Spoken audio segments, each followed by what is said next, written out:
নমস্কার বন্ধুরা, আমার নতুন ইউটিউব রান্নাবাটি চ্যানেলে আপনাদের স্বাগত। আজকে করছি ঘরোয়াভাবে ইঁচড় চিংড়ি। দেখুন সবার কেমন লাগে। পেঁয়াজ নিয়ে নিয়েছি, রসুন নিয়ে নিলাম, আদা নিয়ে নিলাম। এবার টমেটোগুলোকে একটু কেটে নিচ্ছি।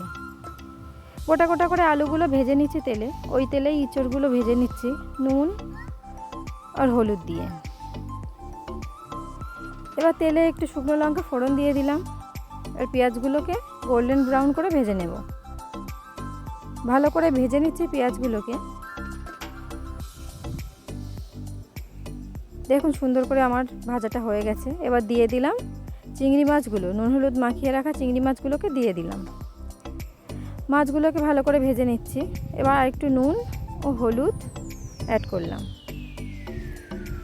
এবার বেটে রাখা পেস্টটি, পেঁয়াজ আদা রসুন ও ওর মধ্যে একটুখানি ধনে অ্যাড করেছিলাম, দিয়ে ওই বাটিতে একটু জল দিয়ে দিলাম। এবার একটু জিরে গুঁড়ো দিয়ে আর একটু নাড়িয়ে নেব। এবার দিয়ে দেবো একটু লঙ্কার গুঁড়ো, দিয়ে আর একটু ভালো করে নাড়িয়ে নেব। এবার একটু চিনি দিয়ে দিলাম। চিনিটা দিলে খেতেও একটু ভালো লাগে আর কালারটাও খুব সুন্দর আসে। দেখুন আমি আঁচটা কমিয়ে ভালোভাবে কষিয়ে নিয়েছি। এবার ওখানে ভেজে রাখা ইঁচড় ও আলুটা দিয়ে দিলাম, দিয়ে আর একটু ভালো করে কষিয়ে নেব। একটু ভালোভাবে মিশিয়ে কষিয়ে নিলাম। এইবার জল দিয়ে দেব পরিমাণ মতো। জলটা দিয়ে দিলাম আর একটু ভালো করে নাড়িয়ে নেব।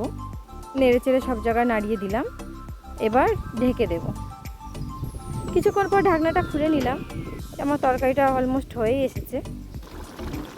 এবার গরম মশলা দিয়ে দিলাম আর একটু নাড়িয়ে রেডি আমার ঘরোয়া ইঁচড় চিংড়ি। কেমন লাগলো সবাই জানাবেন। ঘরোয়া ইঁচড় চিংড়ি